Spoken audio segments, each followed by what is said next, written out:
Le président américain Donald Trump prépare en ce moment même des négociations entre Poutine et Zelensky. Donald Trump essaie partout d'organiser des négociations entre les présidents ukrainiens et russes. En effet, le délai que le président américain a accordé à Poutine pour conclure un accord de paix avec l'Ukraine expire déjà cette semaine. Et c'est pour cela que Trump envoie son émissaire Steve Witkoff à Moscou et le général Keith Kellogg à Kiev. De plus, les deux envoyés spéciaux seront présents dans les deux capitales en même temps et coordonneront manifestement à distance la préparation des négociations entre Moscou et Kiev. Le Kremlin a confirmé la rencontre de Witkoff avec Poutine et a déclaré que le dirigeant russe est prêt à des négociations directes avec Zelensky. Mais comme toujours, ils ont posé de nouvelles conditions. Néanmoins, à Washington, on laisse entendre que les négociations pourraient en être indirectes, par analogie avec les pourparlers entre Israël et Hamas. C'est précisément pour cela que Witkoff et Kellogg seront à Moscou et à Kiev en même temps. Bien que tout ce processus de préparation des négociations soit actuellement entravé par la position de la Chine et de l'Inde, qui pour l'instant ne se précipitent pas publiquement pour renoncer à l'achat de pétrole russe, même face aux menaces de Trump d'imposer des droits de douane à 100%. C'est sur cela que reposait principalement la pression de Trump sur le Kremlin. Dans cet épisode, nous allons discuter avec vous de la préparation en coulisses des négociations, de ce à quoi cela peut mener et ressembler. Je suis Alexei Pecci. Nous sommes le 4 août, passons à l'ordre du jour. Mais avant de commencer, je vous demande de vous abonner à cette chaîne, de mettre un like, d'écrire n'importe quel commentaire et surtout de vous abonner à ma chaîne Telegram Pecci News. Le lien se trouve dans la description de cette vidéo. Ainsi, dans l'équipe de Donald Trump, on travaille activement en ce moment pour tenter d'organiser des négociations indirectes entre Poutine et Zelensky.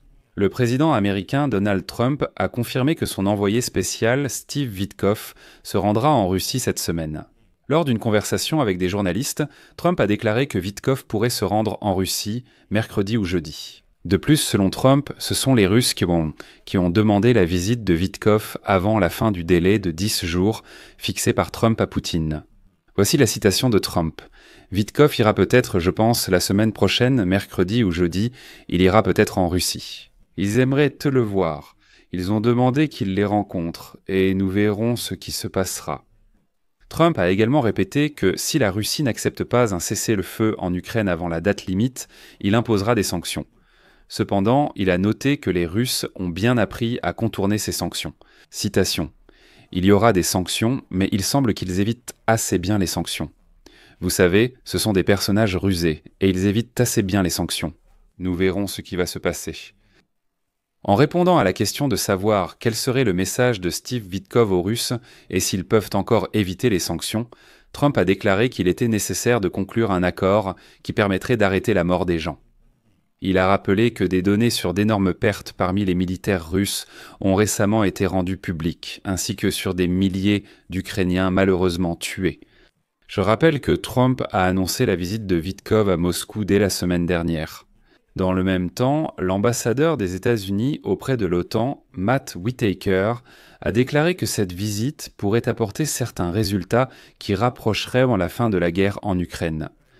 Il est important de noter que dès vendredi, le délai de 10 jours accordé par Donald Trump à Poutine pour conclure un accord de paix arrive à expiration.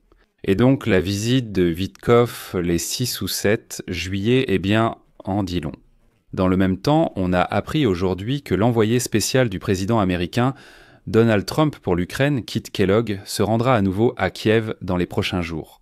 Cette visite aura lieu alors que la date limite fixée par le dirigeant américain pour la conclusion d'un accord de paix approche, c'est-à-dire avant le 8 août. Et comme vous le comprenez, la nouvelle du prochain voyage de Keith Kellogg à Kiev coïncide avec le voyage prévu à Moscou d'un autre envoyé de Trump, Steve Witkoff. Et donc, comme l'ont indiqué des sources à Washington, le voyage de Witkoff a été proposé par les Russes et a été approuvé malgré le scepticisme initial de Donald Trump. Selon les sources, le président américain aurait confié à ses conseillers qu'il jugeait ce voyage inutile. Néanmoins, il a quand même envoyé Witkoff à Moscou. Dans le même temps, sur fond d'ultimatum de Donald Trump concernant un cessez-le-feu en Ukraine, le Kremlin a évoqué la possibilité d'une rencontre entre le dictateur russe Vladimir Poutine et le président ukrainien Volodymyr Zelensky. En particulier, le porte-parole du Kremlin, Dmitri Peskov, a déclaré aujourd'hui, je cite, « Poutine est prêt à rencontrer Zelensky après un travail préparatoire au niveau des experts. Parallèlement, il a noté que le travail préparatoire pour une rencontre Poutine-Zelensky n'est pas encore réalisé. Cependant, le Kremlin n'exclut pas la possibilité d'une rencontre entre Poutine et l'envoyé spécial de Trump, Steve Witkoff, à Moscou cette semaine. D'ailleurs, il y a une semaine, Zelensky a fait état de progrès du côté russe concernant sa possible rencontre avec le dictateur russe Vladimir Poutine. Dans le même temps, Kontrich Besipdon, le Kremlin a déclaré qu'une rencontre entre Poutine et Zelensky aurait peu de chances d'avoir lieu avant la fin du mois d'août. De plus, l'ambassadeur d'Ukraine en Turquie, Nariman Djelaou, a déclaré que la Russie voyait la logique de la préparation à la rencontre entre le président ukrainien Zelensky et le dictateur russe Poutine d'une manière totalement différente de celle de la partie ukrainienne. C'est pourquoi, comme on dit, il serait insensé de compter maintenant sur une rencontre entre Zelensky et Poutine dans les prochains jours. Mais ici, on observe une tendance un peu différente. Et ici, je voudrais rappeler comment ce même Steve Witkoff a organisé les négociations entre Israël et le Hamas. Les deux parties n'ont jamais mené de négociations directement, mais il y avait toujours un médiateur américain entre les groupes de négociation des deux côtés. Plus tard, les médiateurs étaient l'un les Égyptiens ou les Qataris. Mais l'essence même des négociations a toujours été que la partie américaine menait un dialogue séparé avec Israël et avec Hamas, puis réunissait ensuite ses positions en une seule conclusion. Si nécessaire, la délégation américaine pouvait transmettre à l'autre partie des messages exprimés par l'autre partie. Maintenant, nous voyons que Witkoff et Kellouk seront à Moscou et à Kiev en même temps, et il serait absurde d'appeler cela une coïncidence. Il est évident que les Américains peuvent essayer de mener ces mêmes négociations indirectes entre le bureau du président de l'Ukraine et le Kremlin. Au cours de telles négociations, il serait justement possible de discuter de tous ces aspects organisationnels de la future rencontre entre Poutine et Zelensky, si jamais elle semble réaliste. Je ne serais pas surpris si Kit Kelluk et Steve Witkoff restent constamment en contact lorsqu'ils se trouvent à Moscou et à Kiev afin de transmettre certains messages. Et ce n'est pas pour rien que j'ai mentionné un peu plus tôt l'ambassadeur d'Ukraine en Turquie. Eh bien, aujourd'hui, Nariman Djulal a déclaré que la Turquie défend avant tout ses propres intérêts. C'est pourquoi il ne faut pas s'attendre à ce qu'elle change soudainement de position et fasse pression sur la Russie lors des négociations de paix visant à mettre fin à la guerre en Ukraine. Cependant, une telle position neutre présente aussi certains avantages.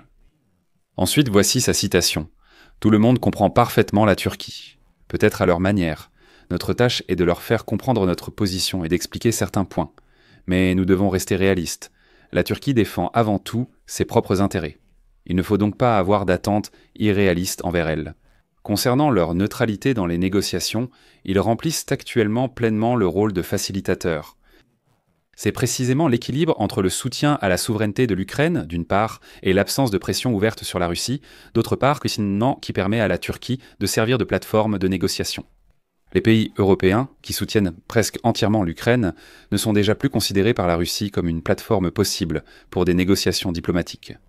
La Turquie, grâce à sa position qui consiste parfois à faire un pas vers l'Ukraine, parfois un pas vers les Russes, a eu la possibilité de devenir une telle plateforme. C'est important pour tous, y compris nous-mêmes. Éventuellement, il faudra négocier, ce qui nécessite une communication. En général, la Turquie est déjà pratiquement définie comme le lieu de la rencontre de négociation entre Poutine et Zelensky, si cela devait arriver. Mais ici, un problème apparaît avec l'Inde et la Chine, car les deux pays refusent pour l'instant de satisfaire aux exigences de Donald Trump concernant l'arrêt de l'achat de pétrole russe. Le ministre des Finances des États-Unis, Scott Bessent, après des négociations avec les Chinois, a déclaré « Les Chinois prennent leur souveraineté très au sérieux. Nous ne voulons pas nous ingérer. » C'est pourquoi il préférerait qu'on le paye un tarif de 100%. Eh bien, cela laisse entendre qu'ils continueront d'acheter du pétrole russe. Bessent a également qualifié ses collègues chinois de négociateurs coriaces, bien que, selon lui, leur résistance ne freine pas le dialogue entre les pays, et il y a toutes les chances de conclure un accord commercial. Mais il y a déjà des signes indiquant que Trump est prêt à faire des concessions à la Chine si celle-ci aide à convaincre Poutine d'entamer des négociations pour mettre fin à la guerre en Ukraine. En ce qui concerne l'Inde, Washington continue de faire pression sur New Delhi et il y a déjà les premiers signes que l'Inde finira par céder. Concernant l'Inde et la Chine, je ne vais pas m'attarder ici, car il y a déjà des épisodes séparés sur ce sujet sur ma chaîne YouTube. Si cela vous intéresse, allez-y et regardez-les absolument. En général, cette question reste en suspens, et il n'est pas exclu que les deux pays, l'Inde et la Chine, attendent simplement la fin de ce délai pour comprendre à quel point Trump est sérieux. En somme, chacun économise du temps. Mais la visite simultanée de Steve Witkoff à Moscou et de Kita Kellogg à Kiev est un épisode très intéressant qu'il faudra suivre de très près. Je vais mettre des points de suspension là-dessus. Partagez votre opinion et vos conclusions dans les commentaires ci-dessous. Abonnez-vous, activez les notifications et n'oubliez pas de liker la vidéo. C'est fini pour aujourd'hui, prenez soin de vous, au revoir.